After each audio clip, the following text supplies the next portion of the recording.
Bienvenue sur le podcast à la rencontre des doctorants, podcast qui laisse la parole aux doctorantes et doctorants de l'École nationale des ponts et chaussées. Bonjour à toutes et à tous. Aujourd'hui, j'ai le plaisir de recevoir Alexis Squarcioni qui vient de soutenir sa thèse au sein du Centre d'enseignement et de recherche en environnement atmosphérique, le CEREA, en collaboration avec le laboratoire de météorologie dynamique. Bonjour Alexis. Bonjour Adèle. Alors merci d'être avec nous aujourd'hui. Donc pendant ta thèse, tu as travaillé sur un sujet de santé publique, puisqu'on parle ici de qualité de l'air en milieu urbain. En 2-3 phrases, explique-nous ta thèse. Ma thèse s'est principalement intéressée à l'exposition des citadins à la pollution urbaine, puisque ce sont ces personnes qui sont exposées le plus à ce genre de pollution, dues notamment au trafic urbain.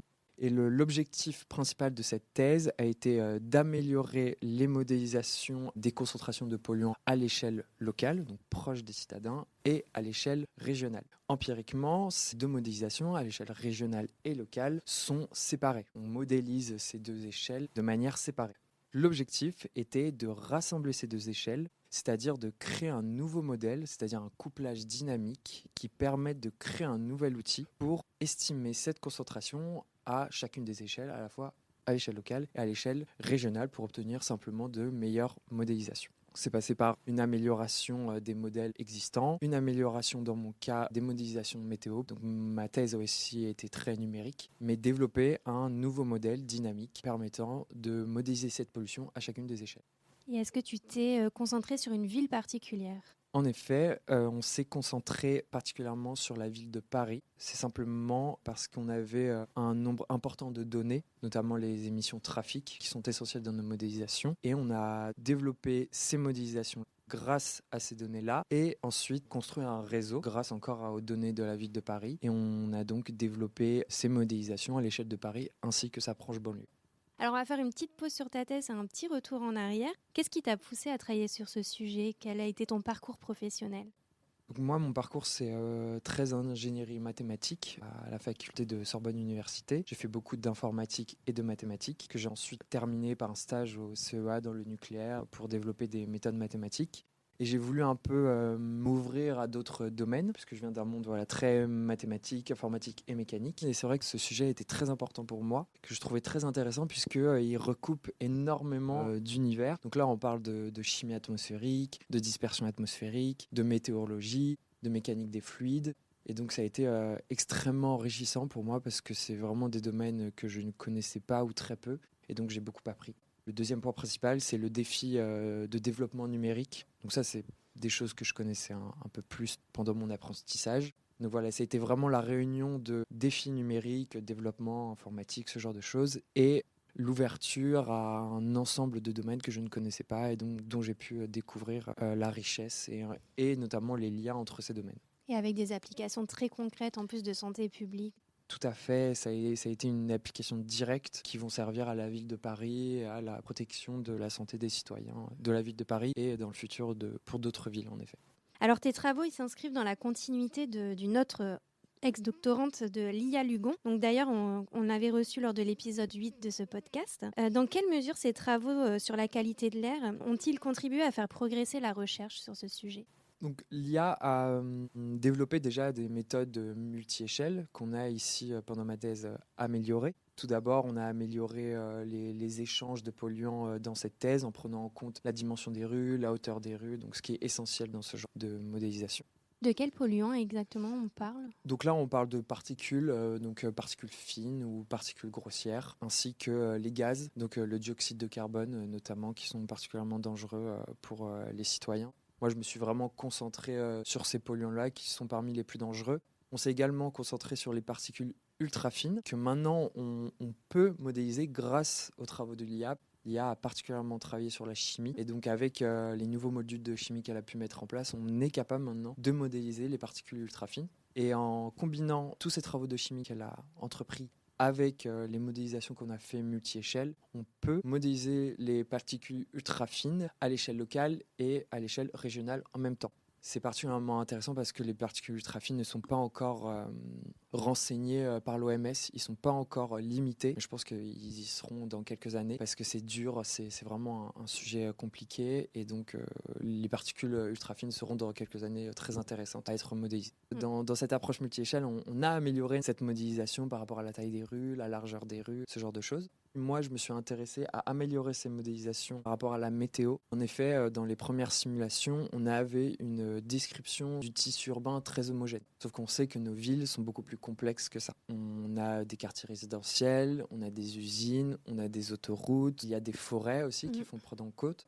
Donc dans mes travaux de thèse, on a particulièrement travaillé sur ça, c'est-à-dire discrétiser cet espace simplement pour définir les flux de chaleur plus précisément. On sait qu'en forêt, il y a beaucoup moins de flux de chaleur parce que les végétaux sont capables de capter cette chaleur. Le milieu urbain va le renvoyer. Ça va augmenter la chaleur, donc impacter particulièrement le vent et donc impacter les concentrations de polluants. Donc on a travaillé sur ces flux de chaleur et en discrétisant l'espace, on a particulièrement amélioré la modélisation de ces concentrations grâce à ces nouvelles modélisations météo qu'on a pu mettre dans la modélisation multi-échelle.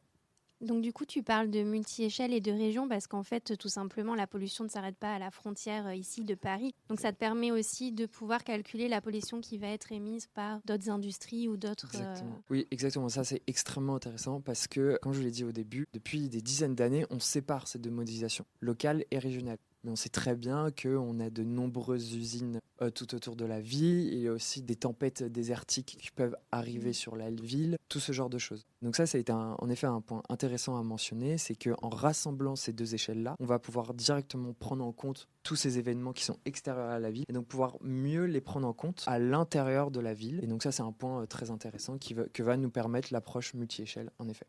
Si on essaye d'aller un petit peu plus dans la technique, concrètement, ces modèles numériques, ces simulations, comment elles fonctionnent? Donc, on donne des données en entrée. Donc, tu parlais tout à l'heure, par exemple, de polluants, etc. Et ton travail, en quoi consiste-t-il sur l'ordinateur concrètement? Au départ, quand j'ai développé les travaux numériques, il y avait déjà la modélisation locale et la modélisation régionale. Donc on était capable, sans même mes travaux, de définir la pollution dans la rue et définir la pollution dans l'air ambiant à l'échelle régionale. Moi, ce que j'ai développé, c'était les échanges entre la rue et l'air ambiant. On ne vit pas sous un dôme de verre, il y a bien un échange entre la rue et le fond. Et si on prend ces deux modélisations séparées, on ne prend pas en compte ces échanges. Le principal travail que j'ai entrepris, c'était de développer ces échanges, c'est-à-dire toute la pollution qui va arriver dans la rue, donc notamment les voitures. Bien évidemment, ça va être la première pollution qu'on va essayer de modéliser. Donc les émissions des voitures vont s'échapper de la rue. Et ensuite, de la rue, cette pollution va se dégager dans l'air ambiant. Cet air ambiant va être mélangé tout autour et ensuite sera soit redirigé vers l'extérieur, soit redirigé dans une autre rue.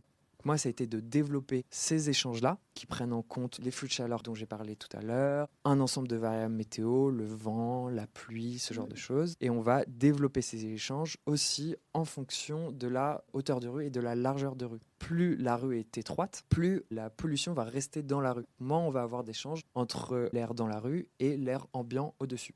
Plus la rue sera large, plus on va avoir des échanges entre le fond et la rue. Et donc, moi, j'ai développé ces méthodes-là pour pouvoir modéliser au mieux des échanges théoriquement le plus vrai possible dans le cas de la ville de Paris, qui peut s'appliquer dans d'autres villes avec de plus ou moins larges rues ou hauts bâtiments. Comment vérifier si ces modélisations sont le plus proches de la réalité?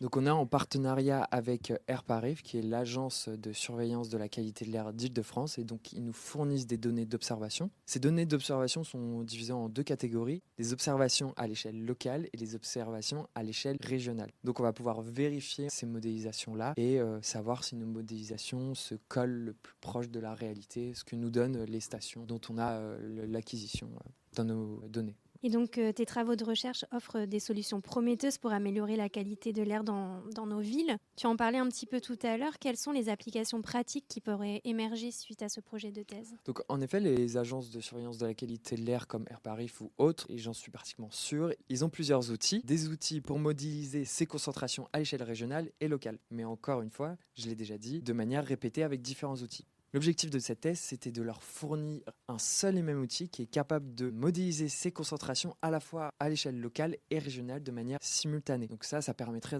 d'avoir une acquisition des données beaucoup plus simplement que dans leur cas où ils ont différents outils avec différentes échelles. Donc ça va leur permettre déjà d'avoir une utilisation de cette modélisation plus simple et aussi plus précise. Donc en effet, on va avoir d'autres applications. On développe dans le labo actuellement du CEREA un modèle de réseau de rue. C'est celui-ci que j'ai utilisé pour cette modélisation multi-échelle. Donc on a appliqué ici à la ville de Paris, mais on peut donner n'importe quel réseau de rue du moment où on a les données adéquates. Je sais qu'il y a actuellement des modélisations en Chine pour certains quartiers de Beijing, je crois. Et il y a actuellement aussi des travaux pour la ville de Boston où ils ont réussi à construire aussi un réseau de la ville de Boston qui est beaucoup plus quadrillé qu'en France. C'est des villes un peu plus modernes, un peu plus simples à modéliser. Mais malheureusement, dans ce cadre de ville, on a des bâtiments beaucoup plus hauts. Et c'est vrai que notre modèle de réseau de rue, qui s'appelle Munich, rien à voir avec la ville, qui s'appelle Munich, a été de base construit pour des villes assez homogènes. Donc c'était parfait pour Paris, qui est assez plate avec quelques bâtiments.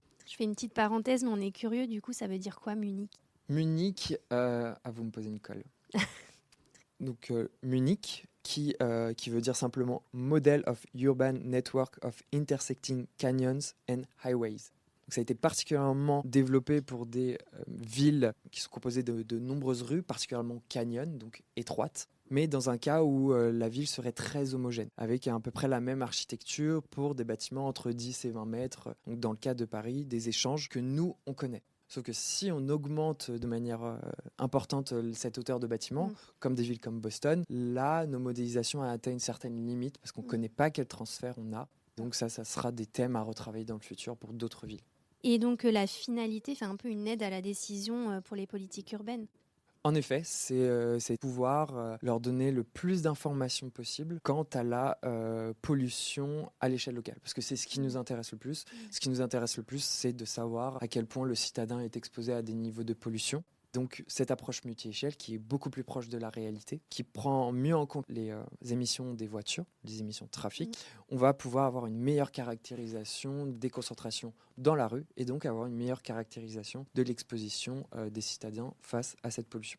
Et du coup, c'est ça qui va amener des décisions, comme on peut voir à Paris, d'avoir des journées sans voiture parce que la pollution est trop élevée. En effet, on va pouvoir examiner nos zones dans la ville et savoir lesquelles sont le plus polluées par rapport à leur taille, par rapport à la pollution régionale, par rapport à la météo, ce genre de choses. Et donc savoir dans quelle partie de la ville on doit restreindre ou pas le nombre de voitures et donc avoir une analyse plus fine sur ces zones urbaines.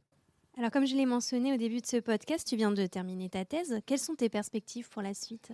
Donc moi j'aimerais encore une fois m'ouvrir à d'autres thèmes, même si ce sujet m'a énormément intéressé, j'ai beaucoup appris, mais voilà, j'aimerais m'ouvrir maintenant à autre chose tout en continuant à utiliser les outils numériques que je maîtrise maintenant depuis quelques années. Donc je vais sûrement déboucher sur des travaux plutôt dans le CEA, revenir un peu à ce que j'avais fait en mécanique, mathématiques, donc plutôt le nucléaire. Donc pas par rapport à la pollution de l'air, mais plutôt à la pollution de la terre, donc sur les déchets nucléaires, ce genre de choses. Ça, ce serait des perspectives qui m'intéressent puisque je vais encore découvrir un autre domaine et ça m'intéresse beaucoup. On arrive à la fin de ce podcast. Merci beaucoup Alexis d'avoir partagé ton sujet de thèse avec nous. Merci à vous. Quant à moi, je vous retrouve le mois prochain pour un nouvel épisode du podcast à la rencontre des doctorants, à retrouver sur la revue numérique de l'École nationale des ponts et chaussées ingenius.écoledesponts.fr.